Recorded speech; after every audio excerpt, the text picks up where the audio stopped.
Quand le Seigneur nous ouvre son cœur, quand il nous appelle à entrer en communion avec lui et à partager la souffrance, l'angoisse qu'il étreint à cause de la situation spirituelle de son peuple, nous découvrons qu'il n'y a pour nous, au point de vue naturel, aucune possibilité quelconque de changer quoi que ce soit à l'état de fait. Et cela, quelle que soit notre angoisse, notre agonie et l'intensité de ce labeur spirituel auquel nous ne parvenons pas à nous arracher. La nature, dans ce domaine-là, n'est d'aucune ressource. Par nature, nous sommes seulement dénués de toute qualification quelconque pour exercer quelques influences, que ce soit dans la bonne direction. Il peut y avoir là un réconfort pour quelques-uns, mais il y en a même en même temps un avertissement solennel.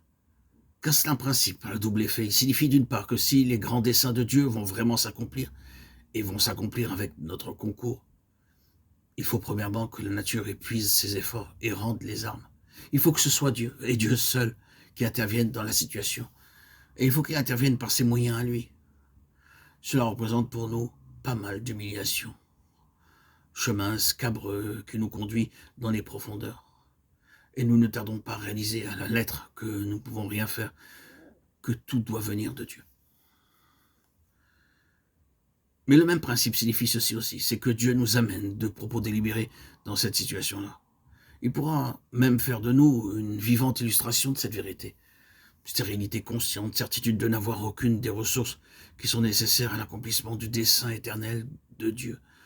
Dieu se plaît parfois à provoquer de telles situations simplement pour se donner l'occasion de faire quelque chose lui-même.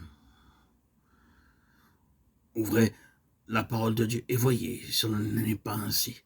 Si vous prenez par exemple le cas des autres femmes de la Bible qui se trouvèrent dans la même situation que Anne, vous constaterez d'emblée qu'il y a là un enseignement très significatif. Nous avons dans cette catégorie Sarah. Or, la vie d'Isaac, son fils, ce fils de l'impossible, est pour nous une perpétuelle leçon de choses. Il représente à jamais ce grand facteur spirituel, la résurrection, la soudaine intervention de Dieu, le ciel relevant le défi de l'homme et de la nature. C'est à cette lumière-là qu'il faut comprendre Anne. Son histoire tout entière relève de ce principe. Nous nous sommes souvent lamentés, vous et moi, sur la vanité de nos ressources naturelles, sur l'inanité de nos propres efforts. Mais il n'en a pas toujours été ainsi. Il fut un temps où nous voyions sous un autre jour, nous pensions pouvoir faire quelque chose. Nous savions que nous avions certaines capacités et que des résultats ne pouvaient manquer de se produire. Nous sommes attelés à cette tâche, mais Dieu savait à quel point nous étions inutiles. Et le jour est venu où il nous l'a fait toucher du doigt. Nos yeux sont ouverts alors à cette humiliante vérité. Nous avons réalisé que pour une œuvre comme la nôtre, c'est-à-dire spirituelle, quelles que soient les ressources dont nous pouvions faire état au milieu des hommes, nous n'avons rien, nous ne pouvons rien. Nous étions aussitôt stériles qu'il est possible de l'être. Ah, quelle découverte! Que faire alors? Pourtant, notre préoccupation était plus aiguë que jamais. Un grand fardeau spirituel continuait à nous oppresser. Telles sont, frères et sœurs, les contradictions de l'expérience chrétienne. Quand dans notre vie, le souci des intérêts de Dieu et de la vie spirituelle de son peuple atteint son paroxysme, c'est alors qu'il devient le plus évident pour nous que nous ne pouvons rien faire.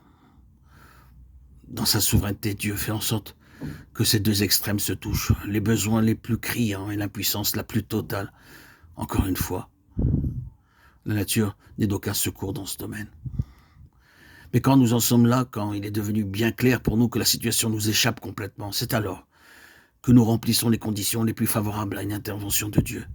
Et par une de ces initiatives dont il a le secret, il ne tarde pas à s'interposer lui-même dans cette situation qui nous faisait si mal. Sans doute, il en coûte quelque chose à ces instruments. Il y a des problèmes qui dépassent la compréhension des chefs religieux, des conducteurs spirituels du peuple de Dieu. Et comme Anne, on s'expose sur ce chemin de cruels malentendus.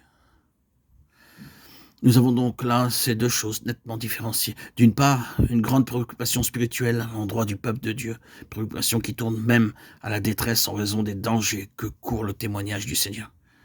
Et d'autre part, sur le plan pratique, pour tout ce qui touche à une solution possible, à une contribution personnelle, stérilité. Stérilité complète, constatation douloureuse d'un être qui se sait inutile et qui comprend qu'il n'y a rien à faire. Cependant, Anne prie.